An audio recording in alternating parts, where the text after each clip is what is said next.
Untuk makluman Dewan Yang Mulia, ini semasa pentadbiran sebelum ni terdahulu sejumlah 101 projek atau perolehan yang bernilai 6.61 bilion ringgit telah diluluskan secara rundingan terus oleh Kementerian Kewangan. 6 bilion? Astaghfirullahaladzim. Banyaknya 6 bilion, 100 lebih projek. Oh, temerang betul, PH. Minta bagi senarai dan juga penerimanya nanti. Bagan. Oh. YB Menteri, saya tak berapa dengar. Berapa projek tadi? 100. Menteri ulang balik lah, tak dengar. 100 berapa projek? Menteri minta ulang balik tadi tak berapa Tak clear berapa kat sini. dengar. Yang rundingan terus masa zaman PH. Minta senarai penerima. 6.6 bilion berapa projek Menteri? Terkujut kami. Tak berapa dengar saya. Minta maaf. Tak apa. Ulang balik. Ulang balik. Jumlah. Dia bagan nafikan. Direct nego tu 6 Ya. bilion tu kami nak Runding senarai. terus zaman PH. Dibentangkan kepada kami semua. Okey, saya ulang balik jumlahnya. Sejumlah 101 projek atau perolehan yang bernilai 6.61 bilion. Hebat Bagan. Hebat. Bagan hero lah. Telus. Inilah dia telus Bagan. Hebat. First class lah. Bagan jawab. Silakan.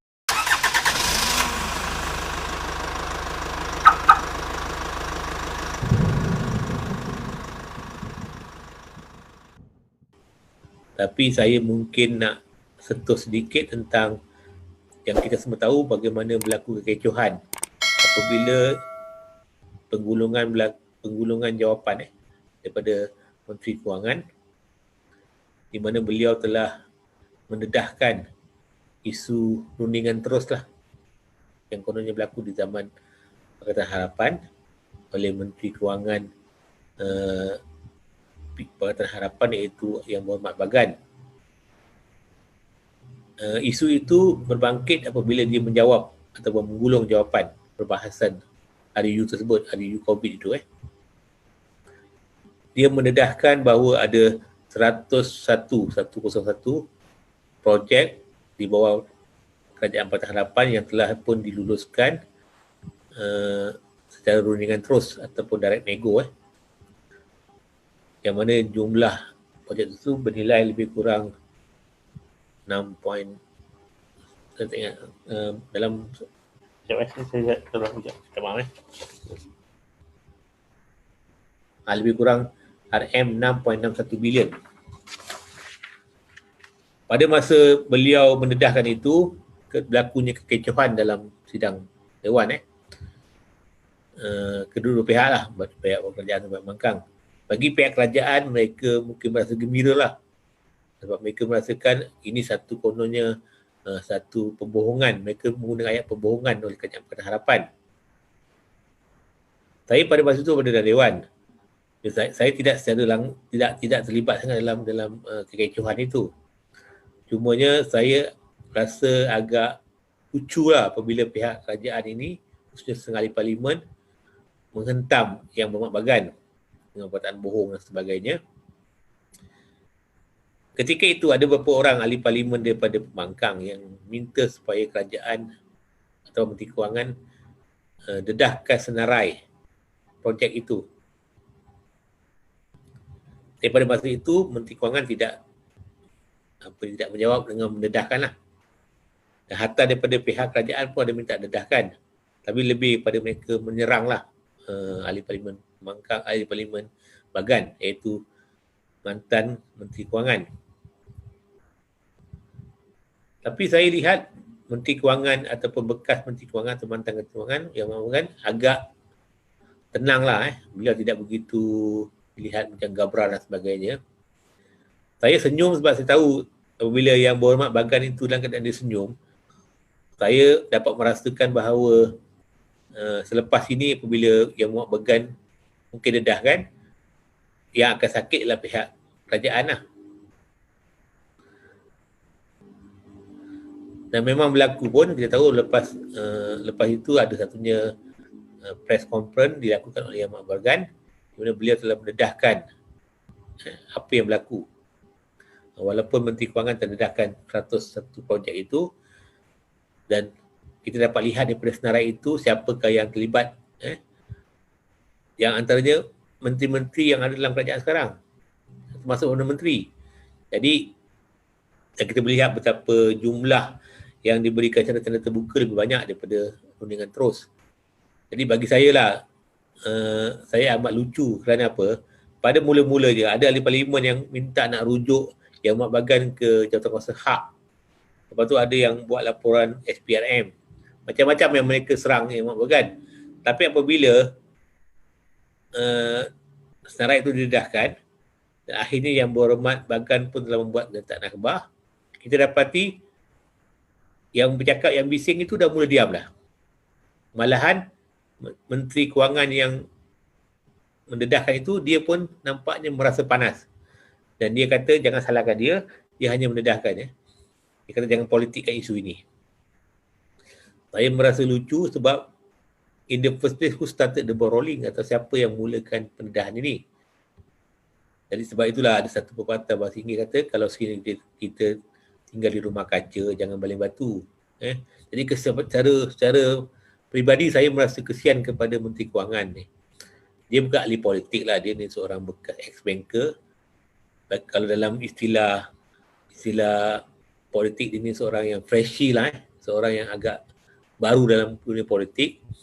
Jadi saya nak menasihatkan lah, sebelum Yang Berhormat Menteri Kewangan ni nak bermain di Liga Perdana, kena prepare betul-betul lah. Jadi kamu dedahkan apa yang kamu dedahkan dalam keadaan kamu mungkin tidak bersedia, bila kamu kena serangan balas, nampak kamu terkapai-kapai. Jadi saya merasa simpati kepada beliau. Ada beberapa rang undang-undang yang telah pun dibentangkan di dalam Dewan Rakyat. Antaranya rang undang-undang berkaitan dengan pindaan ke atas Akta Insolvensi 1967. Dan juga ada pindaan ke atas Akta Pengangkutan Jalan yang mengenakan hukuman yang agak berat ke atas, antaranya pemandu yang menyebabkan kematian, Seksyen 41, dan juga Seksyen 45, Seksyen 42, 43, 45 yang ada kaitan dengan pemandu mabuk. Lepas tu ada juga satu pindaan ke atas Akta Mahkamah Keadilan, ataupun dalam bahasa Inggeris dipanggil Court of Judicature Act. Dan walaupun di atas meja kami ada satu rang undang-undang untuk to abolish ataupun nak menghapuskan IPCMC yang telah pun dibawa oleh Kerajaan Pakatan Harapan, ditukar dengan nama lain. Tapi pada hari yang terakhir, iaitu pada hari Khamis, ketika kami semua bersedia untuk berbahas, tiba-tiba Timbalan Menteri Dalam Negeri mengumumkan menarik balik IPCMC itu, rang undang-undang yang nak dibawa untuk untuk abolish ataupun hapuskan IPCMC itu. InsyaAllah saya akan cuba ulas nanti di akhir rancangan ini. Okey.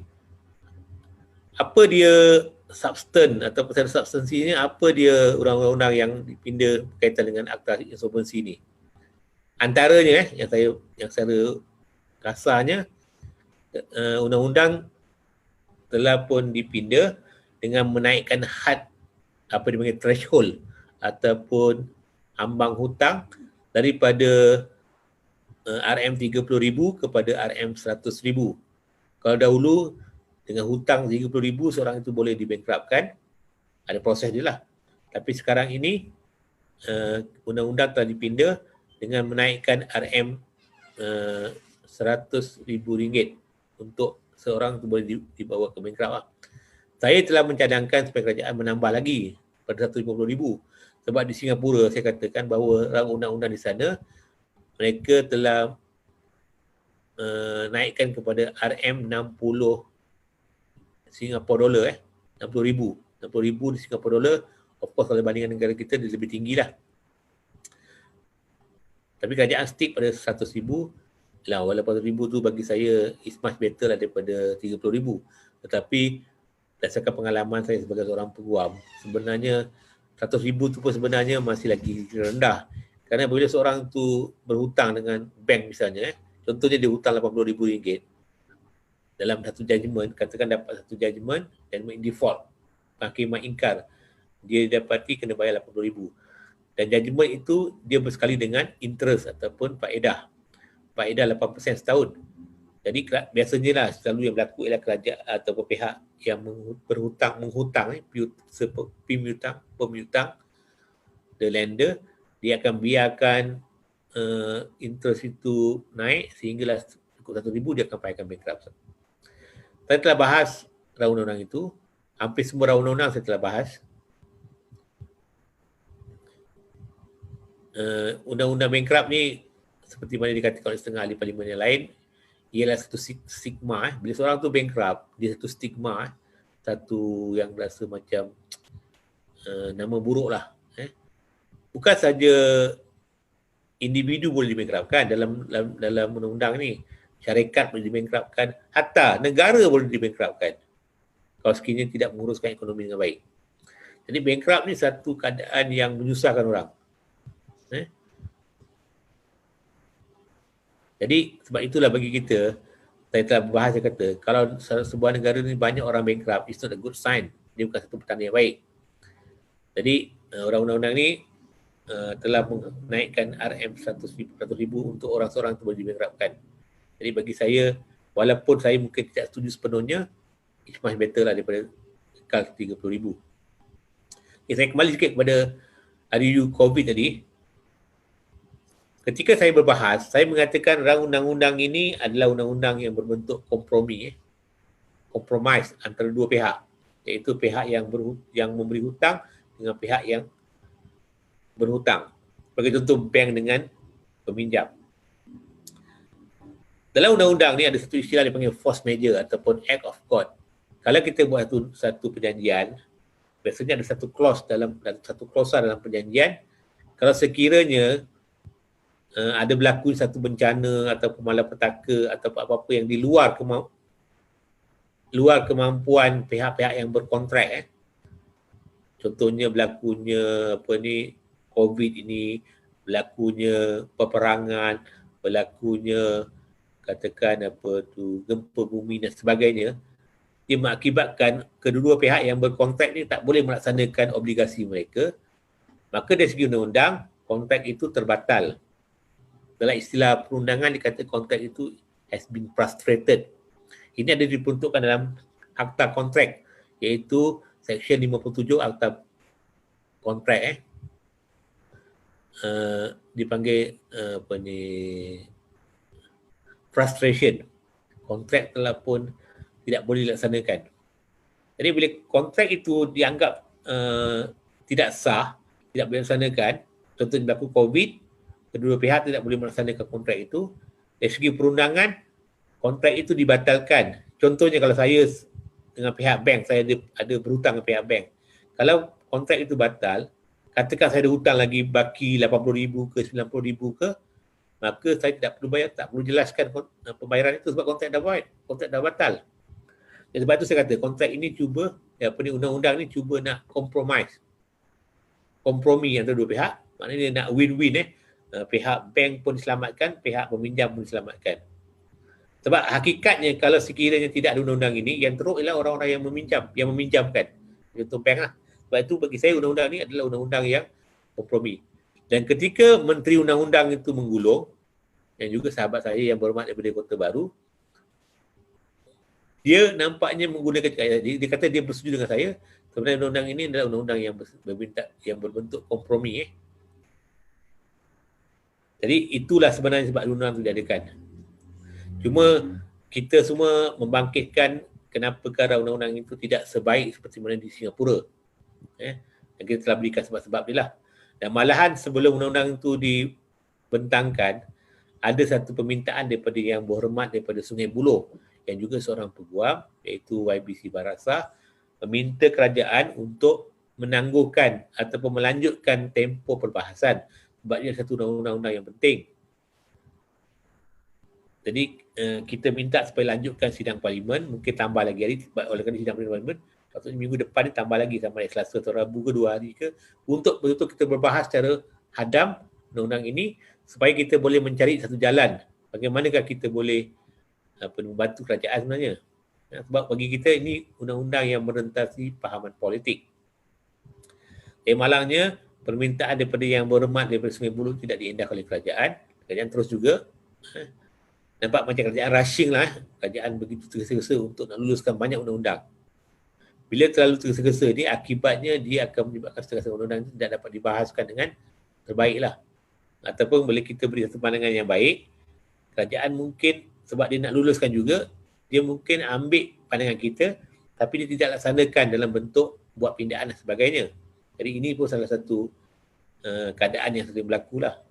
Seingat saya sebenarnya saya jadi ahli parlimen ini, hanya sekali saja kerajaan tarik balik undang-undang ketika dia nak pindah undang-undang berkaitan dengan akta racun yang memasukkan kesalahan ketum itu bukan akta racun, akta dadah berbahaya.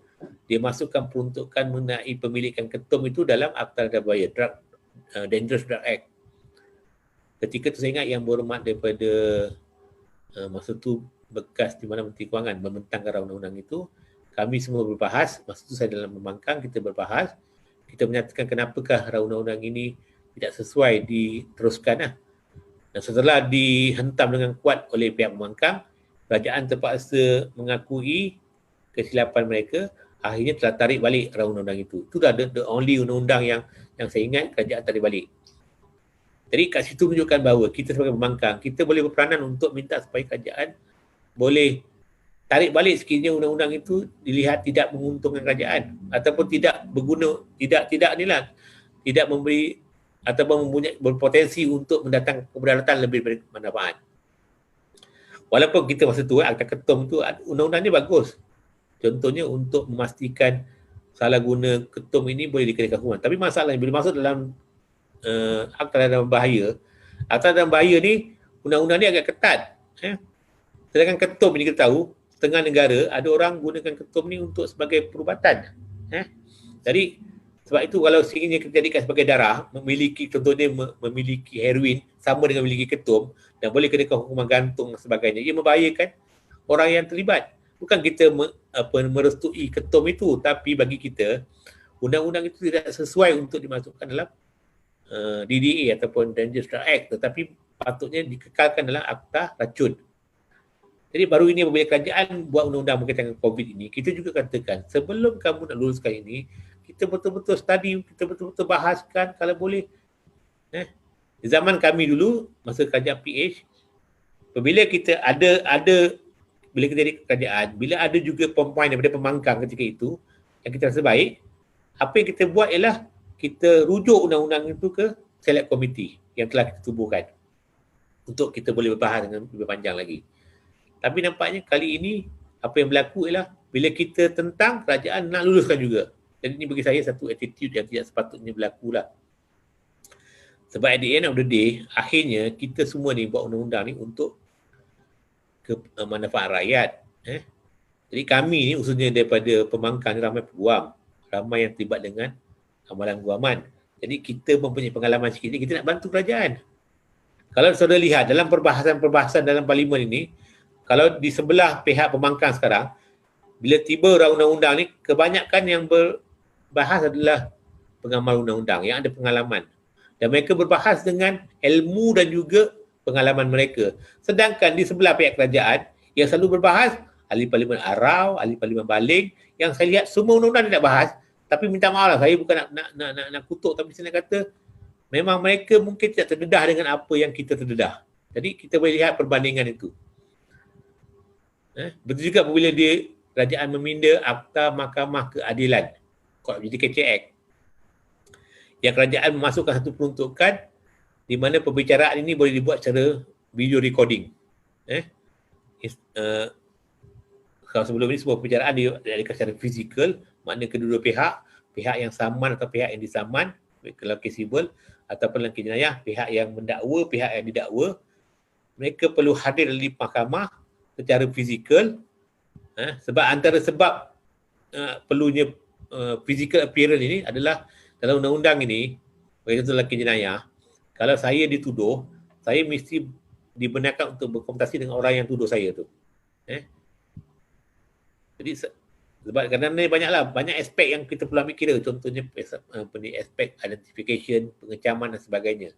Tapi bila kita buat secara video recording dalam semua kes, tadi ahli parlimen pembangkang ini, khususnya para peguam ni, yang terlibat dengan kes jenayah, kita mengatakan bahawa kalau nak buat juga video recording hanya setakat kes-kes yang melibatkan sebutan sahaja, bukan pembicaraan, khususnya kes jenayah. Sebab kita rasa kalau sekiranya kes jenayah ini, kita teruskan juga pembicaraan secara video recording ini, dia mungkin akan mengakibatkan kita kompromis keadilan. Sebab keadilan ini kita mesti bagikan kepada dua pihak, pada pihak pendakwa dan juga pihak tertuduh. Kita mungkin tak suka dengan pihak tertuduh, tapi dalam undang-undang ni dia ada prinsip-prinsip yang kita kena tak boleh nak ubah. Sebagai contoh, prinsip presumption of innocence, presumption identification, undang-undang berkaitan dengan pengecaman tertuduh, undang-undang yang berkaitan dengan pembuktian dan sebagainya. Ini semua benda-benda tak boleh kita compromise.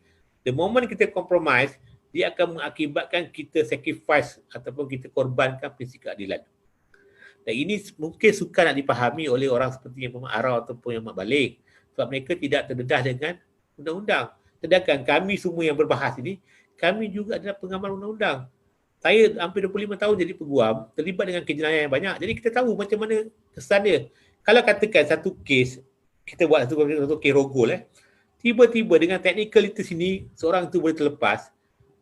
Bukankah kita telah melepaskan seorang yang mungkin dia terlibat dalam jenayah itu dan kita biarkan dia bebas di masyarakat ramai. Sebab dia terlibat dengan teknikal. Tak boleh salahkan peguam. Peguam akan buat begitu. Sebab undang-undang kita in the interest of justice.